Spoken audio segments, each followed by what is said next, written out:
Seguimos en Leña Savioli analizando lo que han dejado los resultados de las PASO el domingo anterior y está con nosotros para charlar acerca de eso Adrián Rabier, doctor en Economía, que iba a ser candidato. Adrián iba a ser candidato a diputado nacional de la Libertad Avanza en la provincia, pero el Tribunal Electoral Federal bajó la candidatura. Gracias por venir, ¿cómo estás? Bueno, un placer estar acá. Así es, hubo posibilidades de encabezar la lista de diputados nacionales, hubo un problema burocrático y finalmente no se pudo, así que acompañamos desde otro lugar, simplemente.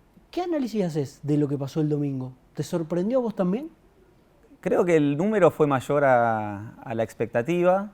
No sé si decir que me sorprendió, porque cuando uno ve el impacto en las redes que tiene Javier Milei y cuando uno conversa en la calle con la gente, incluso gente que no es liberal y que no es tan afín a la ideología de Milei, escuchaba una preferencia por él que sorprendía, con lo cual muchos aventuraban que podía pasar. Pero en lo político las conjeturas quedan en eso y hasta que no se confirman uno no sabe. Así que realmente creo que hubo algo de sorpresa y creo que la sorpresa fue muy bienvenida en el espacio. ¿Cuánto militante, cuánto partidario tiene Javier Milei en la provincia de La Pampa? ¿Pudieron llegar a fiscalizar todas las mesas? ¿Cómo fue esa cuestión? Bueno, el Partido Liberal Libertario aquí en La Pampa trabaja mucho ahí Luciano Ortiz. Sí. Y otras personas. Ellos tienen jóvenes y no tan jóvenes que vienen trabajando en varios pueblos de La Pampa. Se pusieron al hombro la fiscalización, realmente trabajaron muy bien, se dividieron la provincia, se dividieron la ciudad y lograron fiscalizar. Dijeron igualmente que hubo mucho robo de boletas, muchas roturas, etcétera, pero lograron, ellos decían que donde pudieron fiscalizar bien, la rapidez con la que bajaban las boletas a lo largo del día domingo asombraba y ellos ya me iban comunicando esto y esto daba la sensación de que iba a terminar como terminó. Pero en muchos lugares hubo problemas, donde no hubo buenos fiscales, hubo problemas, con lo cual sé que ahora se está trabajando para ampliar la fiscalización.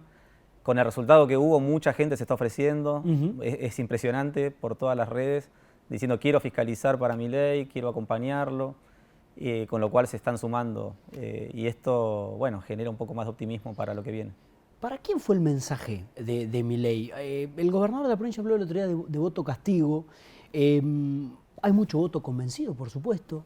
¿Vos entendés que hubo un mensaje hacia alguien? ¿O qué quiso decir la gente con el voto a Milei? ¿Y por qué no, por ejemplo, a Juntos por el Cambio, que también se planteaba como una alternativa opositora?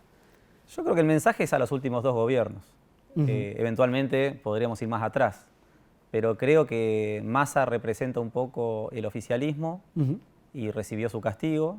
Y creo que tanto Larreta como Bullrich representan también la continuidad de lo que había pasado con Macri, con lo cual la gente se quiso alejar de esos dos gobiernos que no dieron resultados en parar la inflación y todo lo demás. Con lo cual Milei representa otra cosa, es muy distinto, ha sido muy crítico a lo largo de muchos años con esos dos gobiernos y eso creo que el oportunismo también es importante.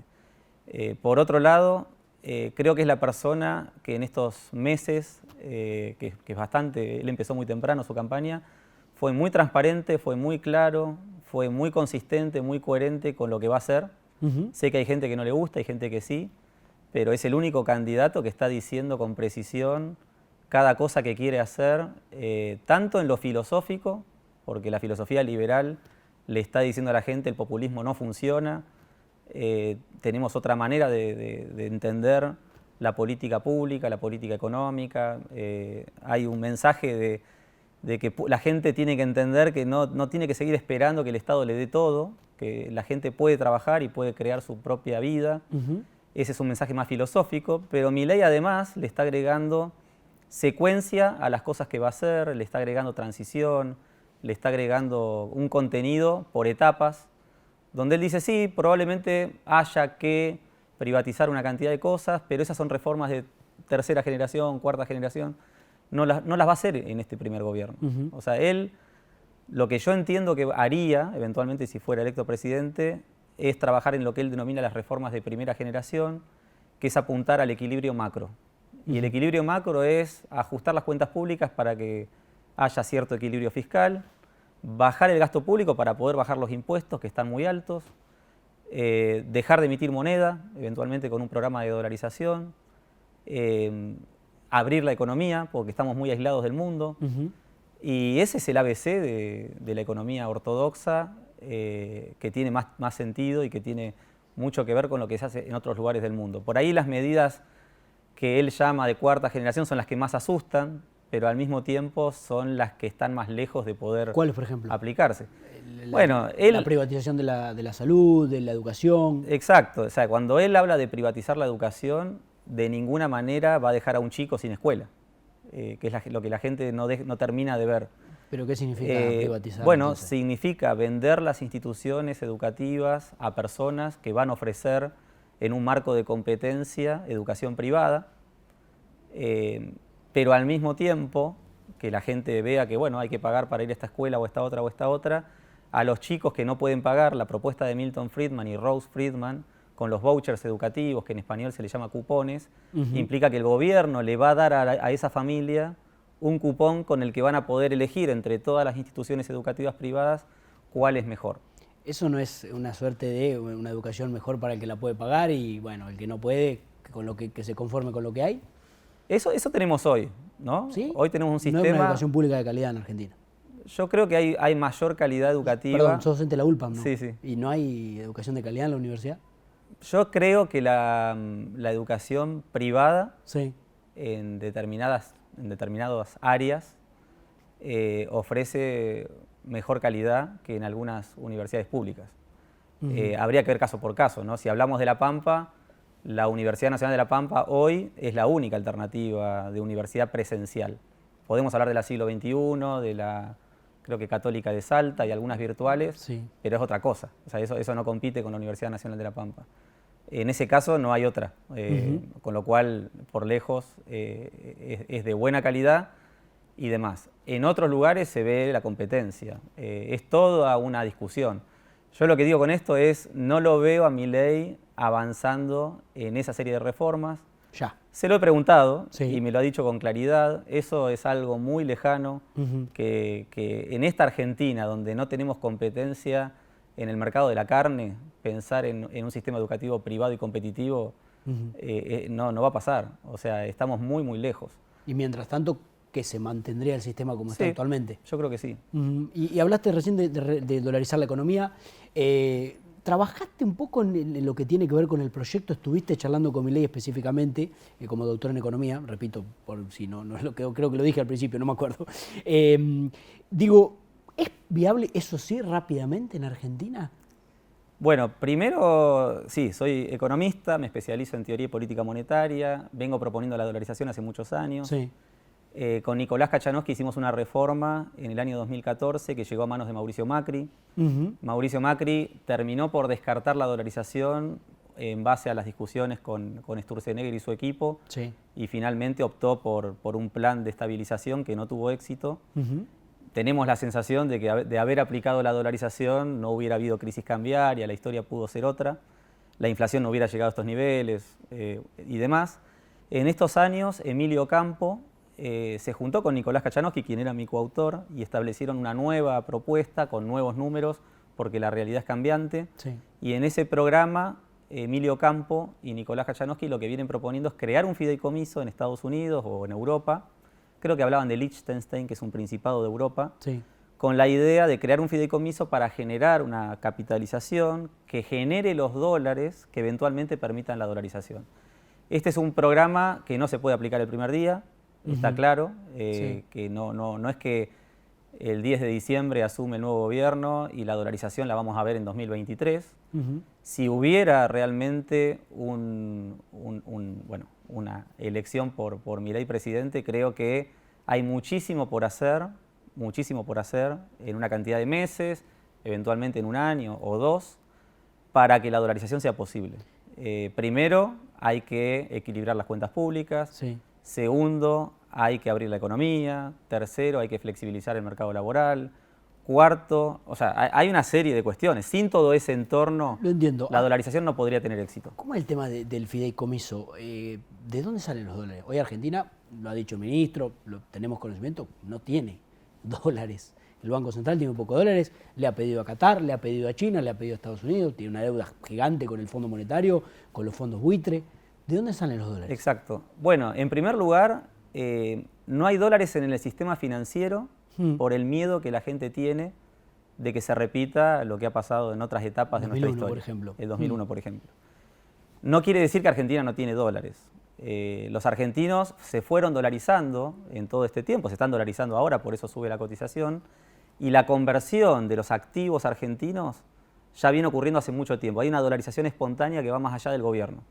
El gobierno nos dice, la moneda en Argentina es el peso, paguen los impuestos en peso, hagan sus operaciones en pesos, pero la gente dice, bueno, yo cobro mi sueldo, la parte de mi ingreso que voy a utilizar para el gasto del mes, la dejo en pesos y utilizo pesos. Si me sobra algo, me dolarizo.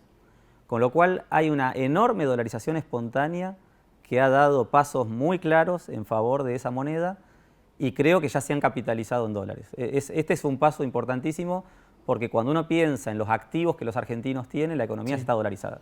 Pero hay muchos que quedan afuera de esa dolarización. Bueno, que no ahí tienen, está. No hoy está ahorro. Yo creo que esa gente hoy está quedando afuera. Esa gente no para de ver cómo sus ingresos reales caen, cómo la pobreza los va alcanzando. O sea, hay una clase media baja que ya es pobre, hay una clase media que ya está entrando en la pobreza, y tiene que ver con que la inflación y la caída del poder adquisitivo consecuente está bajando esos ingresos de manera muy acelerada, ya está alcanzando a los maestros, a los policías, a los jubilados. Creo que esta situación no tiene nada que ver con la dolarización, es algo que venimos viendo. Justamente es al revés.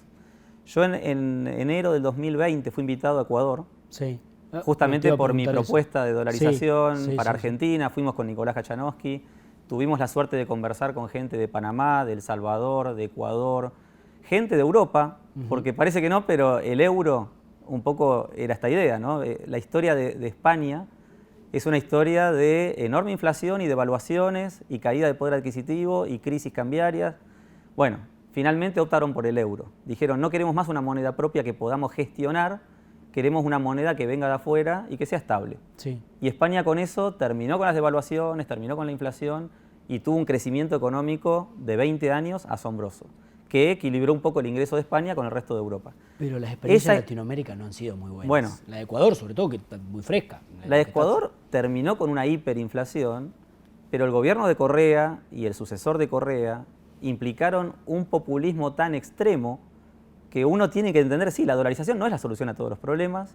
Si uno mantiene políticas populistas de enorme endeudamiento, de enorme gasto público, de altos niveles de tributación, de persecución a los empresarios, etcétera, etcétera, de enorme burocracia, de enorme corrupción, es muy difícil que el sistema funcione. O sea, Ecuador no tiene un buen resultado porque tiene una herencia populista gigante que trabajar, al mismo tiempo que tiene estabilidad monetaria porque tiene dolarización. Entonces, cuando uno mira a Ecuador, yo digo, comparemos a Venezuela y Ecuador, donde Venezuela con su populismo terminó con hiperinflación y Ecuador con su populismo terminó con estabilidad monetaria y por lo menos los trabajadores no vieron sus ingresos en dólares caer y caer. Se mantuvieron relativamente estables y tiene su crisis propio de su sistema. ¿Pero por qué en Argentina sería exitoso? Bueno, nosotros... Porque hay mucho, como decíamos, perdón, es muy buena la pregunta. Antes, digo, hay mucha gente que no puede comprar, no tiene dólares. Bueno. Muchos que no tenemos dólares. Bueno, por eso. Una vez que... Acá hay una serie de etapas. La primera es conseguir los dólares para convertir el circulante. Claro, pero ¿quién le presta a Argentina? Bien. Si Argentina le debe a mucha gente, a muchos países, a muchos privados. Bueno, esa es la función de este fideicomiso. En primer lugar, cuando uno mira el balance del Banco Central de la República Argentina, en el pasivo están las LELIQs, que son 2 veces el circulante que hay en Argentina o 3 veces el circulante que hay en Argentina y habrá que ver qué queda para el 10 de diciembre. Pero realmente hay muchos pesos por convertir. Ese es un problema real que no será un problema de Milei, no será un problema del gobierno que toque y que quiera estabilizar a la Argentina. La realidad es que le han dado muy fuerte a la maquinita y la emisión de moneda ha sido de tal nivel que tenemos un problema y digamos, es una inflación reprimida que en algún momento va a haber que reconocer. Entonces, lo que tenemos ahí por resolver es muy grande. Cuando Bullrich dice, vamos a levantar el cepo el primer día, lo que está diciendo es que va a provocar una hiperinflación. Y Milei lo que está diciendo ahí es, si vos levantás el cepo, salta el dólar, la demanda de pesos, pues de la gente, baja fuertemente, la gente se quiere deshacer de los pesos, la gente deshace los plazos fijos. Al deshacer los plazos fijos, todo este dinero que está contenido en el Banco Central entra al mercado, el circulante se cuadruplica, los precios suben, el dólar salta y hay una crisis hiperinflacionaria. Con lo cual no podés levantar el cepo el primer día. Lo tenés que hacer en un marco de reformas y demás. Lo que plantea Ocampo, que es una ingeniería financiera compleja. Sí, Ocampo, que hoy fue confirmado como asesor económico de Milei. Exacto, para que la gente lo comunicó en Twitter. lo tenga presente. Hace rato que viene conversando con él. Yo también me he reunido ahora con Emilio Ocampo varias veces y lo hemos dialogado. Me ha contado su propuesta junto a Nicolás, que además es muy amigo mío.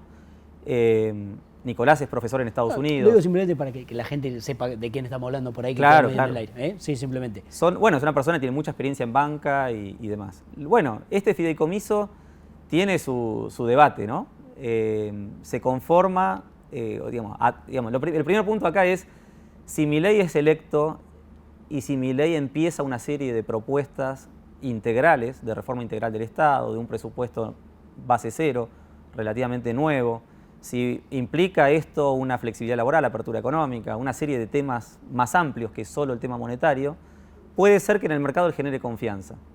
Si él genera confianza en el mercado, puede pasar algo parecido a lo que pasó con Macri, incluso, en el sentido de generar una confianza de atraer capitales. Eventualmente, esa atracción de capitales puede ir a ese fideicomiso. Pero en el macrismo hubo una lluvia de inversiones anunciada que no hubo nunca inversiones. llegó. No hubo Por inversiones. eso. Lo que hubo en el macrismo fue, bueno, es muy largo el tema, pero hubo un enorme endeudamiento para no hacer las reformas. Entiendo. Que es claramente lo que Milei no quiere hacer. Milei no se quiere endeudar para financiar el gobierno. Él dice, yo voy a buscar el equilibrio fiscal el primer día, y además ahí, no estamos tan lejos de ese equilibrio fiscal, realmente, pero quiere endeudarse, digamos, de una manera que en realidad es para sustituir otra deuda. O sea, lo que él propone no es más deuda. Lo que el Banco Central tiene ahí en pesos en el pasivo del Banco Central es una deuda que el gobierno ya tomó. Es una deuda intrasector público, se dice. Sí. Quiere decir que el gobierno no le alcanza el dinero para pagar jubilaciones, para pagar el gasto. Bueno, le pide al Banco Central. El Banco Central emite moneda, se los da al gobierno, el gobierno emite unos bonos. Esos bonos son intransferibles y son activos que tiene el Banco Central. Sí. Activos frente al gobierno. Bueno, el gobierno se tiene que hacer cargo si queremos realmente ordenar el Banco Central, incluso en un plan de estabilización, olvidemos de dolarización, queremos un plan de estabilización también. Tenés que ver cómo capitalizás al Banco Central para que esos activos que hoy son incobrables se puedan sustituir por oro, dólares, euros, yuanes, una cantidad de activos que puedan sostener el pasivo. Bien. Entonces, lo que está proponiendo acá es, bueno, voy a sustituir esta deuda con otra. Estos activos hoy tienen un valor de mercado ínfimo, propio de un país que está pasando por los problemas que pasamos. Sí. Lo que él dice, si nosotros logramos bajar el riesgo país y ser un país creíble, estos activos van a cotizar más alto. Y esa cotización más alta puede permitir hacer la conversión. Un poco yo, por ahí se me cortó, pero cuando estaba comentando el caso de 2020, que fui a Ecuador y lo conversé con Gabriela Calderón, que trabajó mucho los temas de dolarización, y ella me decía, Adrián, una vez que Argentina dolarice al tipo de cambio blue del momento... Al tipo de cambio blue. Blue del momento de dolarizar, que es el tipo de cambio de mercado, el único, digamos... Vos decís que es el único, que el oficial no cuenta. Y el oficial es para muy poquita gente, ¿no? Es para el importador y no todos. Es el que hay. En ese tipo de cambio blue se hace la conversión. Entonces, ahí viene un poco la primera cuestión. Uno dolariza y al momento de dolarizar hay un montón de dólares que están en los colchones, en las cajas fuertes, en la caja de seguridad, en otros países, de argentinos en otros países que eventualmente pueden querer venir a Argentina. Y uno se pregunta, ¿por qué querrán venir? Dice, esto pasó en Ecuador. Hay muchos gobiernos que lo han querido traer y no han podido. Porque, bueno, pero no generaban esa confianza. Si Milei no genera confianza, esto no tiene resultado. El punto acá es, los activos argentinos hoy están muy deprimidos. Sí. Terrenos, viviendas, campos. Entiendo. Activos financieros también, acciones y bonos. Todos estos activos pueden, en el momento de dolarización, de apertura económica, de flexibilidad laboral, de reformas de mercado, hay una esperanza de que estos activos coticen más alto. Entonces, mucha gente puede querer comprar. Pero está mucho basado en la expectativa, Adrián. Es que es todo expectativa en economía. Perfecto. Pero ¿por qué si a Macri no le resultó? A Alberto Fernández claramente no le resultó. ¿Por qué con Javier Milei sí? Con un tipo que, coincidirás conmigo, no tiene una estructura, no tiene gobernadores, no se conoce demasiado de su equipo que va a armar o las ideas que van a impulsar el gabinete que tenga en un futuro. Digo, ¿por qué generaría esa expectativa? Bueno, ¿por qué primero Macri no le funcionó? Primero sí le funcionó en el sentido de que el mundo confió en Macri. Sí. Y vino una lluvia de capitales, no de inversión, de enorme endeudamiento y financiamiento. Y la discusión ahí eran los liberales diciendo, vos tenés que equilibrar las cuentas públicas. Y el gradualismo de la parte más política que lo acompañó a Macri era, bueno, no, digamos, a estas tasas de interés bajísimas de un mundo tan líquido, había mucha liquidez en el mundo, con estas tasas de interés conviene financiar el déficit que reducirlo. Entiendo. ¿Para qué voy a sufrir el costo político de reducir el déficit si lo puedo financiar a tasa tan baja? Se tomaron toda la deuda y la Argentina terminó muy mal en una crisis cambiaria. Lo que está diciendo Milei, y lo decía en la época de Macri, ¿no? Y lo que está diciendo mucha de la gente liberal que lo acompaña, es hay que equilibrar las cuentas el primer día. No solo eso, ¿no? Hay que generar superávit fiscal para poder bajar los impuestos, porque la presión tributaria es gigante para las empresas y especialmente para algunos sectores como el campo, con lo cual hay que buscar la manera de bajar la presión tributaria también. Ahí hay toda una reforma, ¿no? Argentina tiene 170 impuestos, pero hay 10, 11 impuestos que explican el 90% de la recaudación. Se está proponiendo eliminar 160 impuestos y aún así recaudar más que lo que se recauda hoy.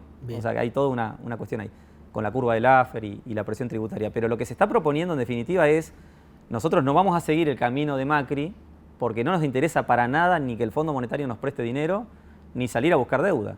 Para un liberal el equilibrio fiscal es el punto de partida y la deuda es mala palabra. Que por ahí esto, ¿no? Mucha gente dice, no, bueno, liberal es gobiernos militares, Menem y Macri que tuvieron deuda. Eso nunca ha sido eso, la base del liberalismo. Siempre es equilibrio fiscal, disciplina fiscal, muy dura en este sentido porque entendemos las consecuencias de no equilibrar las cuentas públicas. Y una vez que Argentina tenga equilibrio fiscal y demás, empieza todo lo demás. Y es más fácil el ordenamiento monetario. Ahora, el ordenamiento monetario puede venir por un plan de estabilización muy duro, con tipo de cambio fijo, con convertibilidad, o con dolarización. Acá hay un debate. Yo creo que la dolarización es posible, pero se requiere esta ingeniería financiera, se requiere generar confianza, y si realmente Milei, en un programa integral pro mercado, comunica esto bien, y además da pasos fuertes en ese sentido, y además tiene el aval de la gente que lo está acompañando en esta propuesta, esto puede pasar. Vos decías recién, tiene un problema en el Congreso, no tiene mayoría. No, pero en las provincias tampoco. Pero ahí yo digo, esto, a ver, yo no soy Milei, no estoy en la mesa chica, ¿no? Entiendo. Dialogo con él. Pero yo lo que digo es, hay una afinidad entre Cambiemos y Milei y la Libertad Avanza, donde yo veo ese diálogo. Lo veo con Macri dialogando. Lo ha valorizado muchas veces. Lo veo con Bullrich dialogando. Sí. Y creo que sí hay más de la mitad de los legisladores, digamos, considerando el resultado 2 años atrás, donde le fue muy bien a la oposición, y considerando esta elección, donde realmente el populismo está muy reducido, me da la sensación de que el cambio más hacia el mercado es posible. Coincido que determinadas medidas extremas que se proponen para lo que la corriente ideológica, la opinión pública puede digerir hoy en esta Argentina, son ideas extremas, ¿Por qué probablemente choquen. en campaña? Porque las ha dicho Milei en campaña. ¿Por qué él no? Digo, y mucha gente lo votó por eso, quizá. Porque es transparente. O sea, yo puedo tener una opinión. Yo digo, bueno, vale la pena, no sé, ir al patrón oro, recuperar el patrón oro, supongamos. Ahora, plantearlo en un esquema de política pública uno no lo va a plantear. Bueno, a Milei le han preguntado cosas y él ha respondido en base a ideas más filosóficas, conceptuales, teóricas, pero cuando él se pone serio y habla concretamente de lo que va a hacer, da un mensaje muy claro en etapas, diciendo esto es lo que va a pasar ahora, esto veremos en un futuro.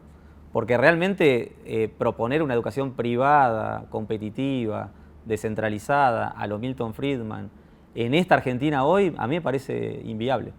Adrián, pero creo que está bien que, digamos, de hecho le ha dado mucho éxito, mucho rédito político también, no evadir ninguna pregunta. Lo que deja claro, pasa que hay gente que lo escucha y gente que no, es que esto que él plantea en educación no es para estos 4 años, es para un futuro y que lo que va a focalizar es en los equilibrios macro que yo creo que hace falta. Gracias por venir, Adrián. Muy amable. Ya me estoy quedando sin tiempo. Seguramente antes de octubre conversaremos de nuevo. Bueno, muchas gracias. Por venir. Adrián Rabier, doctor en economía, además partidario de la Libertad Avanza. De hecho, casi fue, mejor dicho, candidato a diputado nacional por el Tribunal Electoral Federal. Bajó su candidatura y no llegó a presentarse en la lista con Milei. Bueno, no queda mucho para charlar con él, seguramente lo estaremos haciendo en otro momento, algunas cuestiones más para charlar acerca de esto que propone el ganador de las PASO, Javier Milei. Pausa y venimos.